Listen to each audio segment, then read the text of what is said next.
ভারত পাকিস্তানের দ্বন্দ্বে রাজস্ব হারানোর শঙ্কায় আইসিসি। চ্যাম্পিয়ন্স ট্রফি খেলতে পাকিস্তান যাবে না ভারত, সেই ক্ষোভে ভারতের বিপক্ষে সব ধরনের খেলায় বর্জনের ডাক দিতে যাচ্ছে পাকিস্তান। শেষ পর্যন্ত চিরপ্রতিদ্বন্দ্বী দুই দেশের মধ্যে এমনটা ঘটলে বিপাকে পড়বে আইসিসি, কমে যেতে পারে ক্রিকেটের নিয়ন্ত্রক সংস্থাটির আয়। মানেই ভারতের বেঁকে বসা, যা চলছে বেশ কয়েক বছর ধরে। রাজনৈতিক বৈরিতায় 16 বছর ধরে পাকিস্তান সফরে যায় না ভারত ক্রিকেট দল। আগামী বছরে চ্যাম্পিয়ন্স ট্রফিতেও দল না পাঠানোর সিদ্ধান্ত নিয়েছে ভারত সরকার।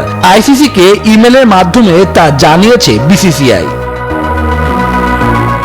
টেস্ট খেলুড়ে দলগুলো পাকিস্তান সফর করলেও নিরাপত্তার কথা বলে বারবার দেশটিতে দল পাঠাতে অস্বীকৃতি জানিয়ে আসছে ভারত। চিরপ্রতিদ্বন্দ্বী দেশের এমন স্বেচ্ছাচারিতায় এবার পাকিস্তান সরকারও কঠোর ঘোষণা দিয়েছে। সরকারের নির্দেশ অনুযায়ী চ্যাম্পিয়ন্স ট্রফিতে ভারত না গেলে তাদেরকে বর্জনের ডাক দিয়েছে পাকিস্তান।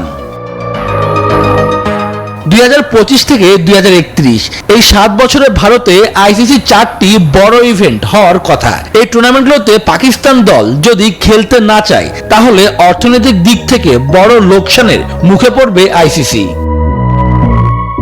সম্প্রচার সত্ত্ব ও পৃষ্ঠপোষক, এই দুই খাত থেকে আইসিসির আয় সবচেয়ে বেশি।